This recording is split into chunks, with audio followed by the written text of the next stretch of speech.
welcome to the Soap Dish, where we dish about the soaps. Today is Tuesday, April 22nd, and I'm talking about General Hospital. We start with Alexis and Diane. Diane is like, you need to commit Christina. Alexis is like, no, I can't do it for all the reasons we already know. They go back and forth. Alexis is like, please shred that paper. Diane turn around with the paper and put it in a folder. So we all know that's it's gonna come out one way or the other. I don't know if Mark will be at the firm, Sidwell will be there, Christina herself, Molly, but we know it's gonna come out. As it should. Only person I'm gonna feel bad. Well, I'm gonna feel bad for Molly, but I'm also gonna feel bad for Ava because she gonna get her money when she don't have no leverage. That's why the advice Rick gave her later on about being more wiser with her money is good advice. Because that well will run dry pretty quickly because we about to approach sweets right now. But I'm getting ahead of myself. Oh, well, not too far ahead of myself because we have Ava and Rick. She came in dripping in gold, baby. She was fancy, like gaudy fancy, like old money fancy. She was like, I'm back. Ava ain't buying no more beer. That's what my daughter said. I took that from her. I was like, girl, you spending too much money. It's too flashy. And then she gave Rick a watch, and Rick was saying the same thing. She resisted a little bit, but he talked some sense into her. Wow, I can't believe I said Rick talked sense into anybody, let alone Ava. Then Ava go over, she unlocked the door, but she closed the blinds. When she closed the blinds, I was like, Ava. Then she did exactly what I thought she was going to do. She told Rick financial advice was an aphrodisiac for her. And he was like, blackmail is an aphrodisiac for me. And then, thankfully, they didn't make us see it. But she hopped her ass up on that bed. Made Rick a very happy man, I'm sure. Then we have Christina showing up at Liz's door to see Lucky, to check on Elizabeth. Says the guilt is eating her alive. But the actress is giving nothing. She's like, I can't do this anymore. This guilt is eating me alive. I'm having nightmares. Waking up sweaty. It's so hard. Like, bitch, I want to smack the shit out of her.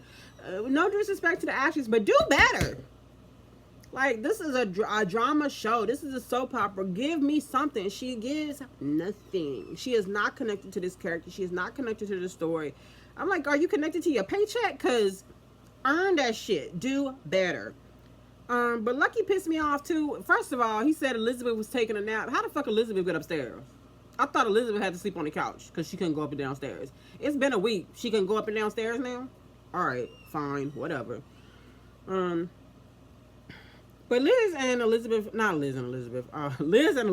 Lucky and Christina, we did think it was going to be Liz and Elizabeth at one point. Remember when she thought she was going to have multiple personalities, when she was burning wedding dresses and curtain up dresses, and then come to find out she just pushed Finn's dead wife down the stairs, who actually died from the disease. Horrible storyline, but we are neither here nor there. Christina and Lucky are talking, and she's like, she can't do this, and she's feeling too guilty. And he basically, I would say he talked her out of confessing, but she was never really going to confess. They had this conversation before, and they had it again, and she realized it would be too selfish for her to destroy her family because she's the only sister Molly has left, and Alexis can't lose another daughter. So she humbly and selflessly decided not to tell.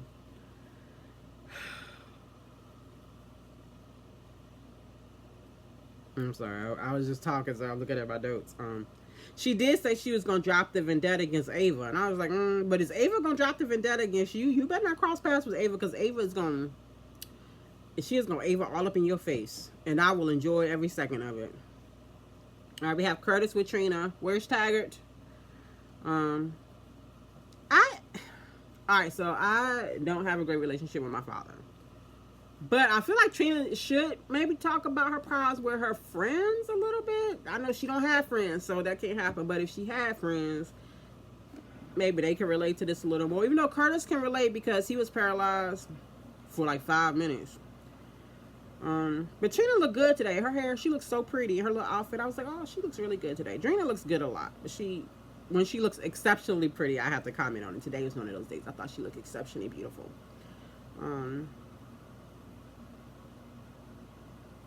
Yeah, Curtis gave advice saying, I hate deceit.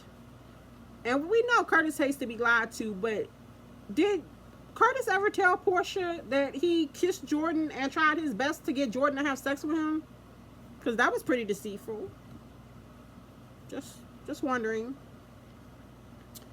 We have Drew and Kai. Kai's excited to have the surgery. Drew's excited for him.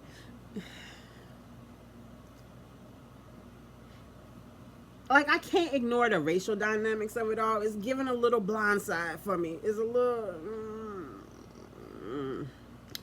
But that's that. Kai did mention he had parents. I was like, oh shit, he got parents? Do we get to see the parents? Why the parents can't, like, come to town when your son almost died and could be paralyzed? Can we meet the parents? Nina goes over to Carly's, and Carly's like, you can't barge in here. I was like, Carly, no disrespect, because I understand Carly's animosity towards Nina, and I understand Nina's animosity towards Carly. But, like, she did knock. She knocked, and then she came in, but at least she knocked first. Nina's upset because she found out Drew has got a realtor in D.C. Her and Carly need to step up her plan. Carly's like, you need to step up your plan. You didn't back me up. I was talking shit, and you was just on Willow's side. That was your opportunity to agree with me. And Nina's like, you know, I can't lose my daughter. My daughter. But really in that conversation, Nina was the one sounding the most rational and the most mature. I put that in my notes. Nina sounded all rational and mature, which is like crazy. But I actually feel bad for Nina. This shit is hard. She thought she was getting her a new man, and she was taking another man from Carly in her mind. I know that's not how it was, but in her mind, I know that's how it was. And then she done lost him to her daughter. That's rough. Carly wants custody of those kids. I have mixed feelings about that. It's late, so I'm not gonna get into it. But yeah, what do you guys think about it? Should Carly try to get custody of the kids? Do we care about those kids? I know Michael will care about those kids, but Michael got a new Miracle Rainbow baby with Sasha. I don't care about Wiley in the baby. I especially don't like Wiley at all. Amelia, I don't know anything about to care about her.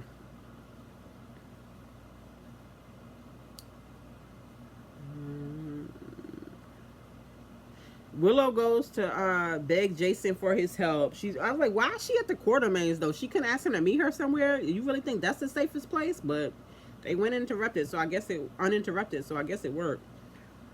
Says he's the only person Carly will listen to. She's afraid Carly's gonna try to take the kids away. Jason says, yeah, he talked to Michael the day that he got hurt, and Willow was like, the day he served me with divorce papers or custody papers or whatever the fuck it was. And I was like, no, Willow, the day that you tuck his kids across state lines to have sex with Drew with Wiley in the next room in a hotel room unsupervised. That's how I remember that day. But Jason didn't really agree to help. I don't know, it's hard to listen to Willow. I think he told her to go see Michael to try to work things out with Michael. I could be wrong. If I'm wrong, y'all, please let me know. I point like this. I'm like, comment below and let me know. That's what that means. I don't know. All right. Alexis goes to see Rick, and Rick is so funny. He's like, Alexis, you look stressed. What's going on? Must be about Christina. That was so funny. I was laughing the whole time. I thought he was gonna drag that shit out like more than just for today, but he ends up calling her out on her BS. Saying that he knows what it is, and Ava was like, of course you in on the blackmail. I raised Molly by ourselves. Are you really gonna break her heart this way? Don't take her sister from her, blah blah blah. She's begging him, and he agrees to keep the secret. Well, we know it's gonna come out, and when it comes out, the only person Molly's gonna have is Cody. So I guess even though I haven't liked those corny scenes they have between them, at least they have had them build up a type of foundation, because she's gonna need someone. And it's going to be Cody, because she's not going to be able to turn to Alexa. She's not going to be able to turn to Christina, obviously. Sam's not here anymore. And she's not going to be able to turn to Rick. And TJ doesn't exist. So, and she doesn't have friends. No. Molly don't even, yeah, Molly don't even have a friend. I'm sorry, guys. Excuse me. All right, We see Trina and Kai at the park. They're sitting talking. She's just being supportive of him, like Curtis advised. When she sat down, she almost fell a little bit. She was so adorable. I was like, oh, that's so cute. I feel like she actually slipped, but she stayed in character. I was like, look at her acting. Okay, Trina. I did enjoy it though. It was just a silly little simple thing, but I enjoyed it. I enjoyed seeing Trina happy, and that was a small moment of joy for her. Yeah, that's about it. But then we see Diane going to Carly's, and Carly wants to schedule that custody date. She wants it scheduled, but she wants it pushed back. She wants it to be secret until it's not a secret. So she wants Diane working on it so that she'll know about it, but for Willow and Drew and Nina to find out at the last minute. So I don't know how last minute it's going to be. I don't know how long we're going to drag out Michael's return. I feel like we're getting closer to Michael coming home. I would love for it to be Chad, but I think we'll probably have a recast. I don't want it, but I gotta be open to it because I want Michael back. I just don't want it to be the guy from Young and the Restless. He was not a good Michael. I've seen a lot of people suggest Matthew Atkinson from Thomas on Bold and the Beautiful, and I don't know if I can see it. He's so darker than Michael, like his hair and stuff, but I guess that has to make a huge difference. And he could definitely, that's what me and my daughter talked about this, and we were both like that Thomas's energy was a little more broody than Michael.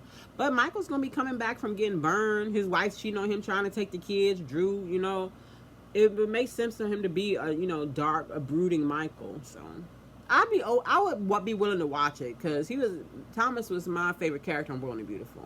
That's why I barely watch it anymore because there's no Thomas. So I'd be open to it. What do you guys think? Who would you recast as Michael? Would you take Tomas? That's Beyond Gates. By the way, y'all should watch my Beyond Gates video. I had some fun today. All right, that's all I got. Thank you guys so much for watching. Thank you for everybody who hung out with me yesterday in the comments, in the live video. I appreciate you guys. Hopefully, I'll be able to respond to comments on a more regular basis and won't get so far behind this time. But I just appreciate you guys supporting me. There are so many people that do this, and like there's a lot of drama behind the scenes. There's a lot of toxic shit behind the scenes, and I'm just so grateful for the little community of people that support me and appreciate me, and I appreciate you guys back. And I'm glad that we can like have this relationship and just be nice. Like, I'm a pacifist. I say live like a prosper for a reason. I just do this for fun. I just want it to stay fun. So I appreciate you guys letting me do that and having fun with me. Live long and prosper.